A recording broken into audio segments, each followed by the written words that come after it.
আচ্ছা, তোমরা কারা আমার মতন এরকম নিজের হাতে সব কিছু কাজ করতে ভালোবাসো? দেখো, আমি মায়ের অঙ্গরাগ করছি, এখন আলতা পরিয়ে দিচ্ছি। আগে কিন্তু আমি মায়ের ভ্রু চোখ টোকগুলো এঁকে নিয়েছি, তারপর এখন আলতা পরিয়ে দিচ্ছি। আর আমার এইসব কাজগুলো করতে খুবই ভালো লাগে।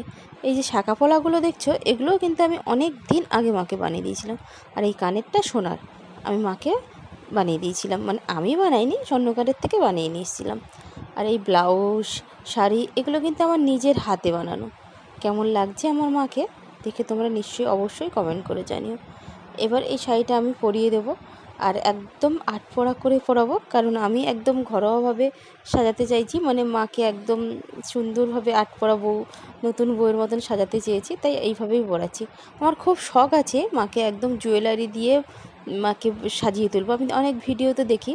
আমার নিজের জন্য কোনো দিন কোনো শখ হয় না, কিন্তু আমি এক এক মানুষ কি হয় যে টাকা জমালে সে আগে নিজের শখ পূরণ করতে চায়, কিন্তু আমি সত্যি কথা বলতে আমি টাকা জমালেই ভাবি রান্নাঘর সাজাবো, ঠাকুর ঘর সাজাবো, এই সব সাজিয়ে আমি এই যে ওই দিকে দেখো ঠাকুরের গ্লাস বা থালা এগুলো দেখা যাচ্ছে, ওগুলো কিন্তু সব আমার কেনা। আমার ভীষণ ভালো লাগে এইসব কিনতে, আর ঠাকুরের জিনিস তো করতে আরও ভীষণ ভালো লাগে। আমি প্রথমেই এই মায়ের কানেরগুলো করে দিয়েছিলাম, আমার খুব শখ ছিল, শখের জিনিস ছিল।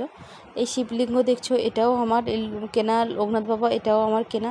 আমি সব শখ করে জিনিস কিনে সাজিয়েছি, আর আমার খুব ভালোও লাগে। কেমন লাগছে আমার ঠাকুর ঘর?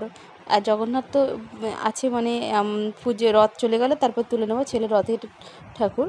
কেমন লাগছে ঠাকুর ঘরটা অবশ্যই তোমরা কমেন্ট করে জানিও। ভালো থেকো, ততক্ষণ সুস্থ থেকো, টাটা।